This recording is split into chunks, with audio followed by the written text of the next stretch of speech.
संविधान खत्म कर दिया जाएगा और उसकी तैयारी शुरू हो चुकी है। आरएसएस जो चाहता है वही होता है। एक बात ध्यान दीजिएगा, दूसरी बात बता चुका हूं कि संविधान खत्म करने की तैयारी की जा चुकी है। जो पहली मेन बात है वो ये कि बड़े बड़े संस्थानों में आरएसएस के लोग मौजूद हैं। इस बात को मैं 1000 बार बोल चुका हूं। सबूत अब यह है कि दिल्ली यूनिवर्सिटी की समिति ने अंबेडकर पर कोर्स को पूरी तरह से हटाने का प्रस्ताव पास कर दिया है। दिमाग की नसें चकराएंगी। जी हाँ, ये सच में हो रहा है। हम इसके गवाह बन रहे हैं कि भारत का संविधान लिखने वाला व्यक्ति, उससे इतनी नफरत इस देश के सबसे बड़ी पार्टी और खुद प्रधानमंत्री को कि अब भाजपा के इशारे पर आरएसएस को इतनी छूट मिल गई है कि आरएसएस के एजेंट जहां जहां तक ऊंचे पदों तक पहुंचे हुए हैं वो अपना अब रंग दिखा रहे हैं। दिल्ली विश्वविद्यालय की स्थायी समिति ने स्नातक कार्यक्रम से BR अंबेडकर के दर्शन पर इलेक्टिव कोर्स को अपने पूरे पाठ्यक्रम से हटाने का सुझाव दिया है। हालांकि इसका यूनिवर्सिटी के दर्शन शास्त्र विभाग ने कड़ा विरोध किया है। लेकिन अब आप समझ सकते हैं कि ये BR अंबेडकर से नफरत किसको है और आखिर BR अंबेडकर को इतिहास से मिटाकर किस किस चीज को बदलना चाहते हैं। वहीं केजरीवाल और ममता बनर्जी समेत आम आदमी पार्टी के दिग्गज नेता ने सामने आकर बयान दिया। ममता बनर्जी ने साफ कहा और सटीक और सच्ची बात कही कि तानाशाही इतनी बढ़ चुकी है कि वो मोदी चाहे तो इस देश का नाम भी बदल सकता है। नाम बदलने की कोशिश भी की जा सकती है। अंधेर नगरी चौपट राजा वाला हिसाब है। ममता बनर्जी काफी गुस्से में कई बड़ी बातें बोल गई हैं, लेकिन उनमें से कोई बात गलत नहीं है। जब संविधान लिखने वाले को मिटाने की शुरुआत हो चुकी है तो संविधान भी बदला जा सकता है। यही बात ममता बनर्जी भी कह रही हैं। They think that we are the bonded laborers. What they think that we are their servant. Ego का एक लिमिट होता है, जो भी मर्जी कर सकता है। हम लोगों को तो अभी चिंता है कि कब कॉन्स्टिट्यूशन ना बदल दे, देश का नाम ना बदल दे, देश का नाम भी उसका पार्टी का नाम पे कर देगा, वो लोगों को नाम पे कर देगा। ऐसा नहीं चल सकता है। आज भी अगर हम ये बात नहीं समझे तो दुनिया का जनता हमको क्षमा नहीं करेंगे। आज मणिपुर में हर रोज ब्लड निकाल रहा है, लेकिन कोई भी नेता को टाइम नहीं मिला उसका पार्टी का कि उधर में जाके मिले पब्लिक का साथ। आज भी लोग नहीं निकाल सकता है, लेकिन इसको बड़ा बड़ा बात चलते हैं। और बीजेपी का पार्टी डायरेक्ट रास्ता में खड़ा होकर बोलता है कल इसको अरेस्ट करेगा, परसों इसका घर में ईडी जाएगा, परसों इसका घर में एनआईए जाएगा। कैसे बीजेपी पार्टी का छोटा छोटा लड़का को जो चुनाव पुटी हमरा बांग्लाय बोली ऐसा माफिक उसको सब इंफॉर्मेशन मिल जाता है। तो क्या ये गवर्नमेंट, क्या government of the agency, by the agency and for the agency, government of the bulldozer, by the bulldozer and for the bulldozer. They want to demolish the constitution. They want to bulldoze the constitution. Even they don't respect the Supreme Court verdict. I am really shocked because I am also a lawyer. सच्चाई ये है दोस्तों कि भारत का एक state Manipur जल रहा है। भारत का एक स्टेट खुद यूक्रेन बना हुआ है, लेकिन प्रधानमंत्री मोदी G7 की मीटिंग में यूक्रेन से बात कर रहे थे। प्रधानमंत्री मोदी का एक ये प्लस पॉइंट है, उनके फजाइलों में एक ये फजाइल है, उनकी फजीलत ये है कि मोदी जी ने एक कॉल पर रूस और यूक्रेन की जंग रुकवा दी थी। लेकिन अपने ही देश के एक स्टेट में इतना दम नहीं है कि एक कॉल करके वो जलता हुआ मणिपुर बुझा सके। दोस्तों, ऑस्ट्रेलिया में मोदी जी हैं, इधर ये देखिए मणिपुर में फिर से आग लगी है। मणिपुर में दो ग्रुप आपस में लड़ रहे हैं, ये क्लियर करना ज़रूरी है। मैतेई और एक दूसरा ग्रुप है।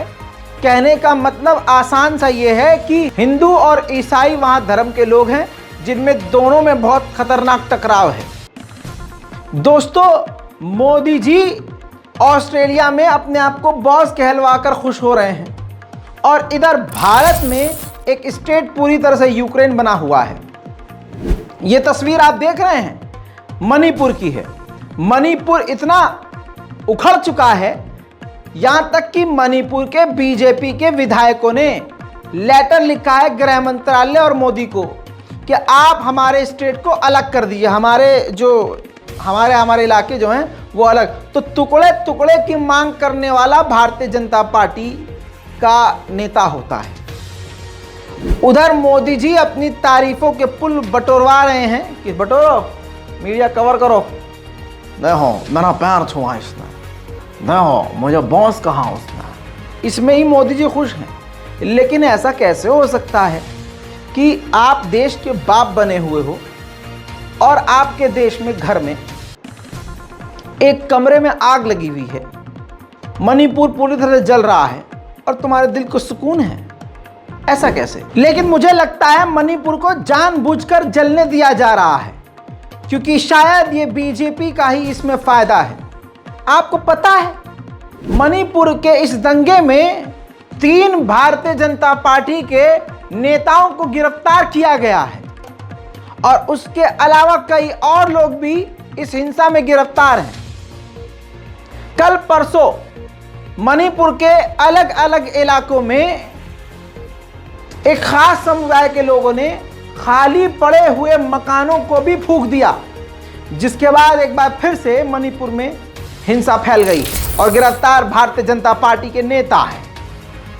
जहां भी दंगा होता है, आतंक होता है, खास पार्टी का नाम वहां जरूर होता है। आपको बता दूं कि गोदी मीडिया में आज दिवाली है। अंधभक्तों के बीच पेशाब की बोतलें बांटी जा रही हैं। आज जमकर पियो। गू के लड्डू बांटे जा रहे हैं कि देसी गू के लड्डू हैं, खूब दबा के खाओ। आज पिताजी को बॉस बोल दिया गया है, वो भी ऑस्ट्रेलिया के प्रधानमंत्री के द्वारा। सम्मान की बात है, लेकिन अभी कहानी में ट्विस्ट डालना चाहूंगा मैं। बिल्कुल प्रधानमंत्री मोदी को ऑस्ट्रेलिया के प्रधानमंत्री ने लाखों की भीड़ में बॉस कह दिया। हमारे लिए फख्र की बात है, हमारे इस देश के लिए अच्छी बात है।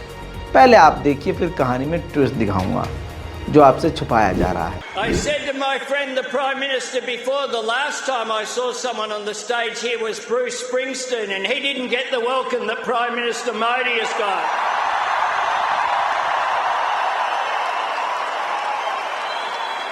Prime Minister Modi is the boss.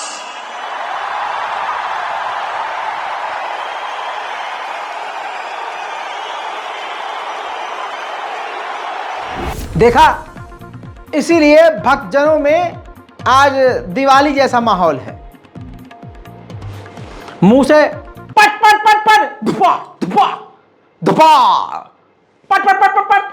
आप सोचोगे ये क्या कर रहा हूं मैं? अरे ये वो मुंह से पटाखे फोड़ रहे हैं खुशी के मारे।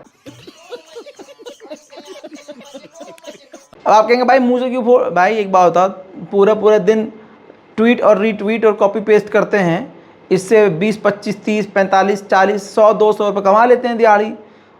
तो इनके पास इतना पैसा होगा कि असली पटाखे जलाएंगे? तो ये मुंह से ही पट पट पट पुट धपा धूम भड़ भड़ भड़ भड़ ऐसे करके खुश हो जाते हैं। अब दोस्तों, कहानी में ट्विस्ट ये है, जिस ऑस्ट्रेलिया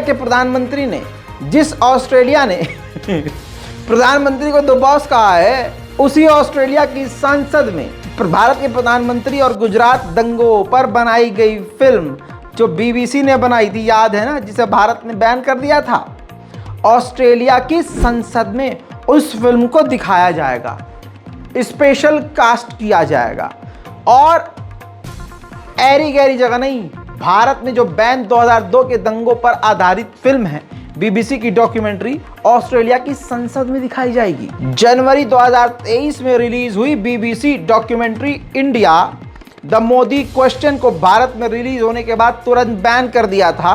ऑस्ट्रेलिया की संसद में इस डॉक्यूमेंट्री का आयोजन मानव अधिकार संगठनों द्वारा किया जा रहा है, जिसमें amnesty international, Australia and New Zealand chapters of Hindu for human right, Muslim collective, Periyar Ambedkar thought circle Australia, इसके अलावा कई संगठन शामिल हैं।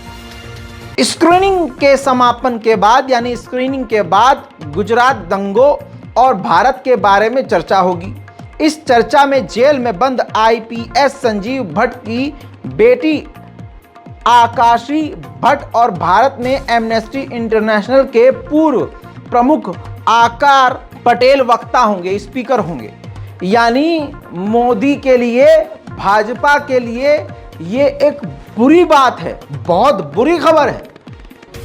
और ऑस्ट्रेलिया में इस पर सब चर्चा की जाएगी और उसके बाद जितना बॉस बॉस बताया गया है उतना जो है फिर मैंने सर पर चढ़ा के उतारा भी जाएगा। अब मैं आपको ये दिखाना समझाना चाहूँगा कि जो भी बहुसंख्यक समाज की तरफ का होता है कितना घमंडी और कितना घटिया होता है। जज को जज भी नहीं समझता, न्यायपालिका को न्यायपालिका भी नहीं समझता। धीरेन्द्र शास्त्री को कौन नहीं जानता? जी हाँ, ये वही फर्जी बाबा जिसके पर्चे में सारे राज होते हैं लेकिन भारत के जीडीपी का राज नहीं होगा। भारत गड्ढे में क्यों जा रहा है उसका राज नहीं होगा। इसका खुद का भाई गोलीबारी करता है उसके भविष्य का कार्ड नहीं होगा। बागेश्वर धाम वाला बाबा आदिवासियों की जमीन हड़पना चाहता था। इसके लिए उसने कोर्ट में पिटीशन, मतलब कानूनी तरीके से, क्योंकि मोदी जी का और उनके चाहने वाला का उसूल है कि संविधान को अपने हिसाब से इस्तेमाल करो, तो अपना वकील इसने धीरेन्द्र शास्त्री ने मध्य प्रदेश की हाई कोर्ट में भेजा। जो वो इनका वकील धीरेन्द्र शास्त्री का गया है वहाँ पे हाई कोर्ट के सामने बहस करने के लिए, जज के सामने, उसके तेवर तो भाई साहब जज से भी ज़्यादा खतरनाक। जज तो फिर भी पोलाइट, लेकिन उसके अंदर भाजपा का समर्थन और मैं धीरेन्द्र शास्त्री का वकील हूं, इसकी अकड़ नजर आ रही है। हाथ उठा उठाकर बहस जज से कर रहा है और जज को उल्टे जवाब दे रहा है, जिस पर जज ओए होए ऐसा नंगा किया धीरेन्द्र शास्त्री के नेता को जो आदिवासियों की जमीन हड़पना चाह रहा था। सारा जो घमंड गुरूर था ना, अपने आप बत्ती बना और अपने आप कहीं और घुस गया। देखिए, पहले आपको ये तो बताना पड़ेगा क्या मान्यताएं हैं और उन मान्यताओं का किस प्रकार से कुठाराघात होगा, उन मान्यताओं पर, उन मान्यताओं का हनन होगा, अपमान होगा, ये तो समझाइए आप हमको। ये कॉन्स्टिट्यूशन में प्रावधान, वही तो बता रहा हूँ, आप समझने को तैयार नहीं है। कॉन्स्टिट्यूशन में प्रावधान है, ये मान्यताओं का उत्तर है। कॉन्स्टिट्यूशन में प्रावधान, कॉन्स्टिट्यूशन में जो प्रावधान है वो बता रहा हूँ। You talk properly. आप ये मान्यता, ये आदिवासियों की मान्यता है, कॉन्स्टिट्यूशन में कहाँ दी है, पढ़ के बताइए। बता रहा हूँ ना, आप बताइए। आप को तैयार है नहीं है, कुछ भी बोले जा रहे हैं जबरदस्त। अरे let notice be issued for contempt against the council. शुभ नाम बताइए आपका। हाई लॉर्ड में नहीं, फर्स्ट आपको, हम कंटेम्प्ट का नोटिस जारी कर रहे हैं, उसका जवाब दीजिएगा आप। आपको हाईकोर्ट में बहस करने का तरीका नहीं मालूम है। Issue notice against the petitioner council. Shri आपका शुभ नाम बताइए। आर्टिकल 51 में बता रहा हूँ। मैंने आपसे सवाल क्या पूछा था? पहले तो आप सुन ही नहीं रहे हैं। मैंने आपसे सवाल क्या पूछा था? पहले मेरा सवाल बताइए।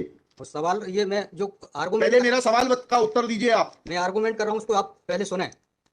आर्गुमेंट सुने। नहीं सुनेंगे आपका आर्ग्यूमेंट। आप सवाल का उत्तर देंगे जब तक नहीं सुनेंगे। और इस तरीके से अगर आप, अब दूसरा सवाल सुनिए, उसका उत्तर दीजिए पहले, फिर संविधान पढ़ेंगे। ये सर्व आदिवासी समाज कौन है और किसने ऑथराइज किया कोई पिटीशन फाइल करने के लिए? कहाँ है ऑथराइजेशन? पहले ऑथराइजेशन बताइए पिटीशन फाइल करने के लिए। और जरा भी उल्टी सीधी बहस करी, यहीं से जेल भेजूंगा मैं, माइंड यू। सारी वकालत खत्म हो जाएगी, समझ गए? तजीब से बात करना सीखो। पहले प्रश्न का उत्तर दीजिए, दूसरे प्रश्न का उत्तर दीजिए। कि आप कोई पिटीशन लगाने के लिए सर्वे आदिवासी, ये बदतमीजी करना भूल गए सारी। ये बताइए, सर्व आदिवासी समाज का ऑथराइजेशन कहां पिटीशन फाइल करने के लिए? तुम लोगों ने ये सोच लिया है कि बदतमीजी करके तुम जो है अपने आप के लिए बहुत बड़ी टीआरपी कलेक्ट कर लोगे। तुम ये भूल जाते हो कि जिस दिन हमने जेल भेज दिया उस दिन सारी वकालत बंद हो जाएगी। You should be sorry. तुम लोगों को सिखा के भेजा जाता है कि बदतमीजी करो।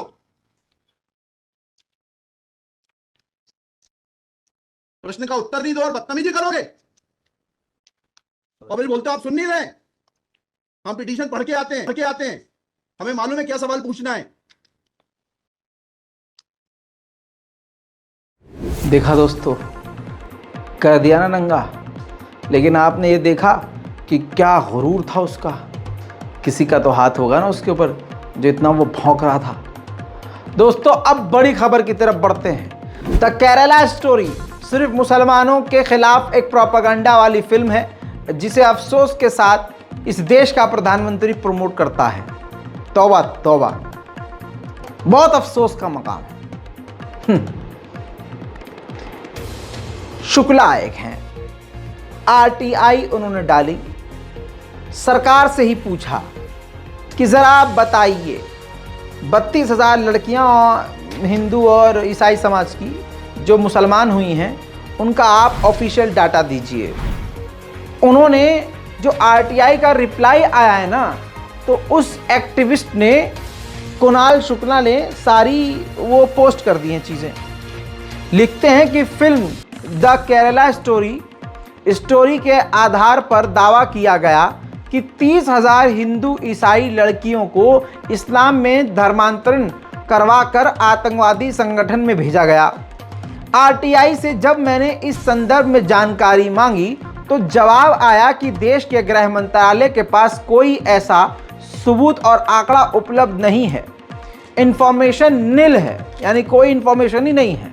कर्नाटक चुनाव में देश के प्रधानमंत्री और गृह मंत्री ने इस फिल्म के आधार पर ध्रुवीकरण और नफरत फैलाने में कोई कसर नहीं छोड़ी थी। पर 10 रुपए के आरटीआई ने एक बार फिर से इनकी पोल खोल दी है। और नीचे आप आरटीआई का जवाब देख रहे हैं जो खुद हमारी मिनिस्ट्री, होम मिनिस्ट्री ने खुद लिख कर दिया है कि नील, कोई जानकारी नहीं है। तो हम झूठ की सरकार, जिसका फॉर्मूला ये है, झूठ बोलो, बार बार झूठ बोलो, जब भी मुंह खोलो झूठ बोलो, झूठ बोलो, झूठ बोलो, एक झूठ को इतनी बार बोलो कि वो सच लगने लगे। इस वाले फॉर्मूले पर काम करती है। ऐसी ऐसी फिल्म बनाई जा रही है और बनवाई अभी और जा रही है। भागेश्वर धाम बाबा पर भी फिल्म बनाने वाला पैदा हो गया है और उसने ऐलान किया, क्योंकि यही चल रहा है। सबको पता है कि फर्जी, फेक, नफरत, हिंसा वाली चीजें चल रही हैं। जिस डायरेक्टर को कोई नहीं जानता था, जिस एक्ट्रेस को कोई नहीं जानता था, बस वो इस्लामोफोबिया पर फिल्म बनाने लगते हैं, सारी दुनिया उनको जान जाती है।